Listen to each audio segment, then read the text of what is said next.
After spending 12 hours setting up my sister's dream wedding, I sat down to eat a cold plate of leftovers. My feet were blistered, my hands shaking.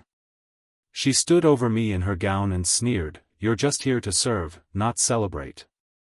Everyone laughed as she pulled my chair away and I fell to the floor. 3 weeks later, she showed up at my door in tears, begging for a place to stay after her husband left her at the airport. I let her in. She stood in my doorway like a ghost, still wearing that same smug face I remembered from the wedding. But this time it was cracked. Red around the eyes. Lips trembling. She clutched her suitcase like it was a life raft. She didn't say much that first night. Just kept mumbling things like, "I can't believe he did this," and, "He said he loved me." I made her a sandwich and gave her a blanket. I didn't say anything. Not yet. I just let the silence hang heavy between us. She slept on my couch. The same couch I'd once cried on after she told me I wasn't maid of honor material, and had demoted me during her bridal shower only to put me back when her other friend backed out last minute. The next morning, she started talking more. Telling me how Ben had been pulling away since the honeymoon planning started. How he'd accused her of marrying him for money. How his mom had always hated her. I listened. I nodded. I even made her coffee. But inside, I was burning. For 3 days, she stayed in my apartment like nothing had happened. Like she hadn't humiliated me in front of 200 people. Like she hadn't made me feel like a servant at her dream wedding while everyone laughed at me sprawled out on the damn floor. But I didn't mention it. Not once. I wanted her to feel safe. Comfortable. And then I started planning. I told her she could stay as long as she needed, but I made her sign a roommate agreement.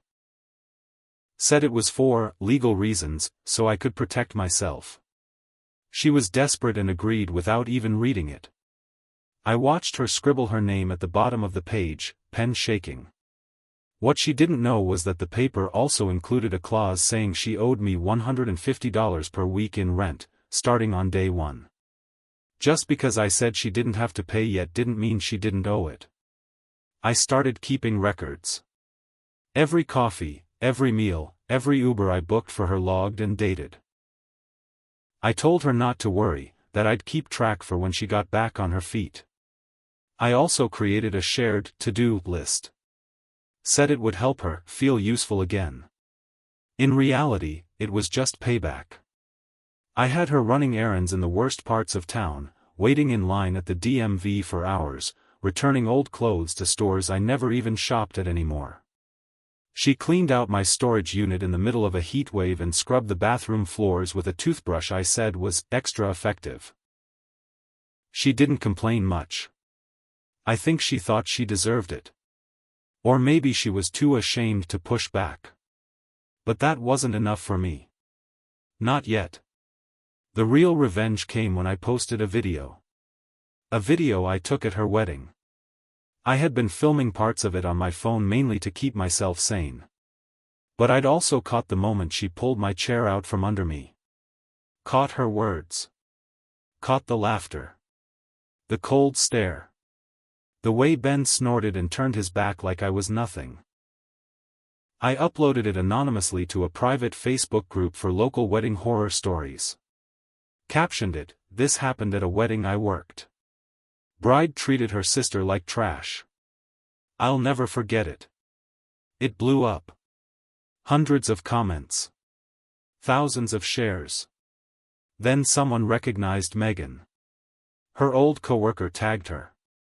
Her ex-friend commented, "This explains so much." A week later, Megan lost her part-time gig at a local boutique. The owner said her attitude doesn't match the brand. She cried all night. I just handed her tissues. After Megan lost the boutique job, things got worse for her. She started sleeping until noon, skipping showers, barely talking. The girl who used to strut through life like she owned it now walked around my apartment in my old pajamas like a ghost. I'd hear her crying in the bathroom at night, but I never said a word. That's when she asked me if I could loan her money. I almost laughed. I told her, I've been keeping track. You owe me $1,245 so far. Before I lend you anything else, I'd like a payment plan. Her face turned pale. She blinked like I'd slapped her. You're joking. I didn't blink. Do I look like I'm joking? She didn't speak to me for a full day after that. But she didn't leave either. She couldn't. Her pride was gone, but so was her bank account. I waited for her to break. And she did. A few nights later, she came to me with a half-baked apology. Said she was sorry for how things went at the wedding and wished she'd handled it better. Not a real apology. No mention of what she actually did. Just vague regrets. I stared at her for a long time. Then I asked, "Do you even remember what you said to me before you pulled my chair out?" She opened her mouth. Closed it. Then shook her head. That was all I needed to know. I told her she could make it up to me. Told her I had a way she could earn back some money and fix what she broke. She looked desperate. Anything, she said. So I set her up with a gig. Told her it was catering help for a friend's event. But what she didn't know was that the friend was a woman I met online who ran a petty revenge podcast. I'd shared Megan's story anonymously, and she loved it. She wanted to feature Megan as a fake model employee to talk about falling from grace without Megan knowing. We wired her up with a mic, had her serve food to a table full of women who knew exactly who she was. They asked loaded questions. Megan, too proud to admit she didn't understand, answered like she was someone else entirely. The podcast went live 2 days later. The title? Bridezilla gets a dose of karma from her own sister. It went viral. She didn't find out until someone messaged her on Instagram, "Girl, is this you?" That night, she came into the living room, her face bright red, shaking. "Did you do this?" she whispered. I didn't answer. I just looked at her and said, "You're just here to serve, not celebrate." She gasped. Her knees buckled. Now she knew I remembered every word. After the podcast blew up, Megan went into hiding. She wouldn't leave the apartment. She deleted all her social media, blocked a dozen people, and cried more in 3 days than I'd seen her cry in our entire lives. I should have felt satisfied. But instead, I felt cold. Numb. Like watching her unravel was no longer enough. Because she still hadn't really owned it. Not truly. She was embarrassed but not sorry. She was broken but not changed. Then something happened that I didn't expect. Ben called me. At first, I didn't pick up. I stared at the screen. Ben, Megan's ex. The last time I saw his name on my phone was the wedding group chat. But curiosity got the better of me. I answered. His voice was calm. Too calm. I just wanted to say, "I know what she did to you. And I'm sorry I laughed. That was messed up." I didn't say anything. He continued. "She told me you posted the video." I figured. Honestly, I'm not mad. That girl's been a nightmare. I asked him why he really called. I didn't buy the nice guy act. That's when he dropped the real reason. I found something in her stuff. Something I think you should know about. He sent me a screenshot. It was a message thread. From 6 months ago. Between Megan and my ex-boyfriend, Nate. You really think she's girlfriend material? Come on, you deserve better. You could do so much more. I read line after line of her flirting with him. Undermining me. Planting seeds. This was months before they broke up. I always thought Nate just drifted. Lost interest.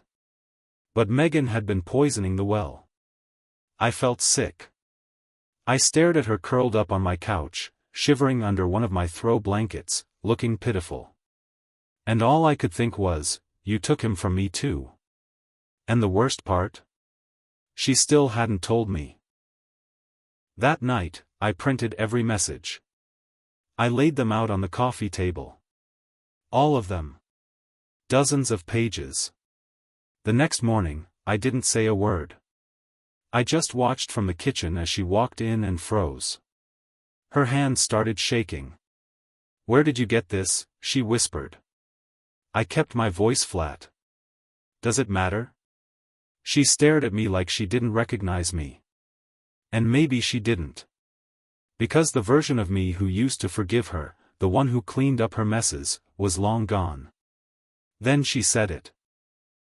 "I didn't mean to hurt you." I smiled for the first time in days. "You never do. But you always do." She tried to pack her things that afternoon.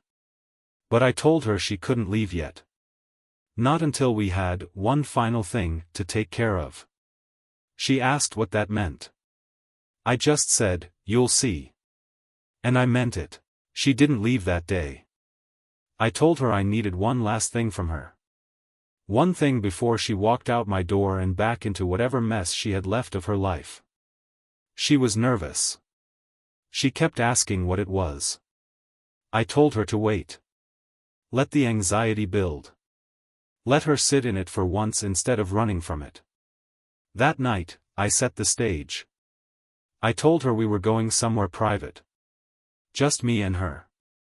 I didn't tell her where. She asked if it was some kind of punishment. I said no. It's closure. She followed me without a fight. I drove us out to Lake Keystone, where our parents used to take us when we were kids. There's a little dock behind one of the cabins we used to rent in the summers. Quiet, tucked away, not many people around at night. We stood on that dock for a while in silence. Then I handed her a piece of paper. It was a list. Her words. Things she'd said over the years, cutting, ugly things written in my handwriting, one after the other. I had been collecting them since college. Every cruel sentence. Every twisted dig she made at me. "You said this," I said. Over and over. "You tore me down piece by piece. You made me feel like I was only useful when I was doing things for you." She didn't deny any of it. She just whispered, "I was jealous." That froze me. "You?" I asked. "Of me?" She nodded. "You had peace. You didn't need attention. People trusted you. You made things happen. You didn't need to lie." I did. I always did. It caught me off guard. For a second, I didn't know what to say. Then she said the one thing I never expected to hear. "I'm sorry." Really said it. No half-hearted excuse, no defensive tone. Her voice cracked when she said it. Tears welled up in her eyes. But I wasn't ready to accept it. Not yet. So I gave her one more chance to really feel what I had felt. I handed her my phone and hit record. "Say it again," I said. This time, for everyone to hear. She hesitated. "You're recording?" "Yes." "Why?" "Because I want the truth on record. Just once." She looked down. Then up. Then she pressed her hands together, like she was praying. "My name is Megan. I was a cruel sister. I hurt someone who always showed up for me. I used her, belittled her, humiliated her. And I regret every second of it." She choked on the last word. I stopped the recording. Saved the file. Looked her dead in the eye. "I won't post it. But I need to have it. In case I ever forget how easy it is for you to pretend." She nodded. "Fair." We drove home in silence. But something had changed. And I wasn't done yet. For the next few days, Megan acted different. Quieter. Softer. She cooked dinner once, even cleaned the apartment without me asking. She tiptoed around like someone trying not to wake a sleeping bear. But I didn't trust it. Because I knew Megan. I knew that silence wasn't guilt, it was calculation. She was playing a long game now. Probably hoping I'd soften up, erase the debt, maybe even delete the video or the podcast. I could see it behind her eyes every time she looked at me, just waiting for me to forget. So I stayed one step ahead. I called my landlord and told him Megan was staying without being on the lease. He served me a formal notice, either she moved out, or I'd be fined. I printed a copy and left it on the kitchen table with a sticky note, "Clock's ticking." She didn't say a word about it. Instead, she called our mom. I only knew because I overheard it. She was whispering in the bathroom, but I could still catch pieces. "She's not the same anymore, Mom, she's cold, like she wants to hurt me." I couldn't believe it. After everything she did, I was the villain now. So I made one more move. I went to visit Ben. He had offered to meet for coffee before, said he had more to say. I finally took him up on it. We met at a coffee shop near downtown Tulsa. Neutral spot. Daylight. Public. He came clean about a lot of things. Apparently, Megan had lied about money from the start. Said she had savings she didn't. Claimed I was emotionally unstable. She even tried to convince him I'd tried to sabotage her dress fitting. He believed her. For a while.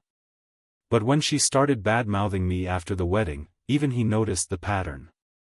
"She talked about you like you were some jealous maid who wanted to ruin her big day," he said. But watching that video, man. That wasn't jealousy.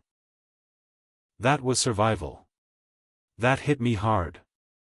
I told him about the fake job, the podcast, the staged confession. He actually laughed. Said it was messed up in a beautiful way. Before I left, he said one last thing. "If she ever drags your name through the mud again, call me. I'll back you up." And I knew he meant it. That night, I confronted Megan. "You told Mom I'm unstable?" She blinked, caught off guard. "What?"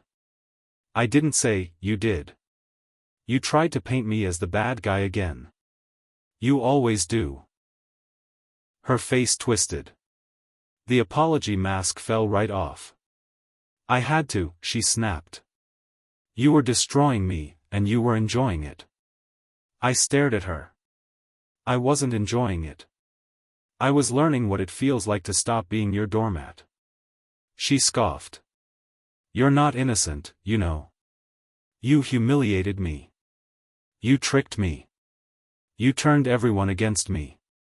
I didn't flinch. "No. You did that. I just made sure no one missed it this time." Then I gave her a date. "You have 5 days to find somewhere else to live. And Megan, if you try anything before then, I won't hold back next time." Her eyes darkened. But she didn't argue. Not yet. Because what she did next was worse. I gave her 5 days. She used 4 of them pretending to pack. She moved slower than a slug, dragging out every drawer, folding things that didn't need folding, sighing loudly anytime I walked past. She played the victim hard, hoping I'd change my mind. I didn't say a word. But on day 5, I came home from work and something felt off. My front door was unlocked. Inside, lights were on in every room. Megan was gone. So was her suitcase. And her phone charger. Good, I thought. She actually left without a fight. I stepped into my bedroom and froze. My desk drawers were open. Papers scattered. My laptop was gone. Gone. I ran to the living room. My personal binder where I kept all the receipts, the messages, the rent logs, the printed screenshots ripped apart. Pages missing. Others torn down the middle like an animal got to them. I couldn't breathe. She hadn't just left. She'd wiped me out. I checked my phone. My email inbox was filled with password reset links. 1 from my bank. 2 from my job's internal system. 3 from my social media accounts. Panic took over. She was trying to erase me. I grabbed my work laptop and started resetting everything: email, logins, passwords. It took hours. I called Ben. He was furious. Said she tried to call him earlier that morning and left a voicemail that said, "I'm done being quiet." That night, I barely slept. The next morning, I found out what she did. She had taken the recording, the one of her apology, and posted it herself. Cropped and edited to make it sound like I coerced her into saying it. She put captions on it: "This is what abuse looks like. Don't let family guilt trap you." The comments were split. Some believed her. Others didn't. But the seed was planted. She had flipped the script again. Made herself the victim. I called her. Straight to voicemail. I texted her, "You're making it worse." She replied 3 hours later, "So did you. Now we're even." No, we weren't. Not even close. After she posted that video, I became radioactive. 2 of my close friends stopped answering my texts. My boss called me into a meeting asking if I needed personal time off to deal with family matters. HR flagged my internal messages after someone anonymously forwarded the clip claiming I was emotionally volatile. Megan's little performance didn't just smear my name, it started to cost me. She knew what she was doing. That's when I stopped playing defense. I dug up everything. Old messages. Screenshots. Audio. Not just from the wedding, but from the months before it. All the things I had brushed off, her mocking me in group chats, hinting to people that I was unstable, and the worst one, her flat out telling my ex that I'd once tried to hurt myself to get attention. A lie so disgusting I'd blocked it from my mind. I made a digital folder. Password protected. I titled it, "In Case She Tries Again." And I sent it to one person. Ben. I didn't tell him to use it. I just said, "Keep it. Just in case she comes for you next." He didn't ask questions. He just replied, "Got it. And I'm sorry again. She doesn't deserve your forgiveness." That same night, I got a call from our mom. "Why is Megan saying you're blackmailing her?" she snapped. I almost laughed. Blackmail? I'm protecting myself. She said you threatened her. That if she didn't leave quietly, you'd ruin her life. She's already done that on her own. Mom didn't want to hear it. She always saw Megan as fragile. Even now, after everything, she still said, "Maybe if you both just sat down and talked." "I'm done talking," I said. "You can believe what you want. But I'm not covering for her anymore." And I meant it. 2 days later, Megan showed up again. Outside my job. She was waiting in the parking lot, standing near my car like a scene from a bad movie. Sunglasses on, hoodie pulled up, arms crossed. I almost turned around and walked the other way. But I didn't. I walked straight to her. "You can't keep showing up," I said. "This is harassment. You started this war," she hissed. "And you're gonna regret it." I didn't flinch. "Go ahead. Keep burning bridges. But just remember I've got the matches too." Then I got in my car and drove off. But I watched her in the rearview mirror. She didn't move. Just stood there, like she was waiting for something else. I thought she was done. I really believed Megan had thrown her last punch. That after humiliating me, stealing from me, slandering me, and weaponizing our own mother against me, she'd finally run out of gas. I was wrong. 2 days after that parking lot encounter, I woke up to a knock on my door. Not Megan. It was a cop. He handed me a letter. A restraining order. Filed by Megan. Claiming I'd been stalking her. Harassing her. Sending threatening messages. None of it was true. But she'd pieced together enough vague screenshots and twisted the truth just enough to make it look believable. Enough for a judge to issue a temporary order until a hearing could be held. I stood in my doorway shaking. Hands trembling. Rage boiling up so fast I thought I'd throw up. This time, I didn't cry. This time, I fought back the only way I knew how. I called a lawyer. I paid $600 out of my savings to retain someone. Told him everything. Showed him the video. The messages. The edited podcast clip. The voicemail she left Ben. He reviewed it all. Then he smiled and said, "Oh yeah. We're going to shred her in court." The hearing came 2 weeks later. Megan showed up in a long black dress like she was mourning something. Maybe her old reputation.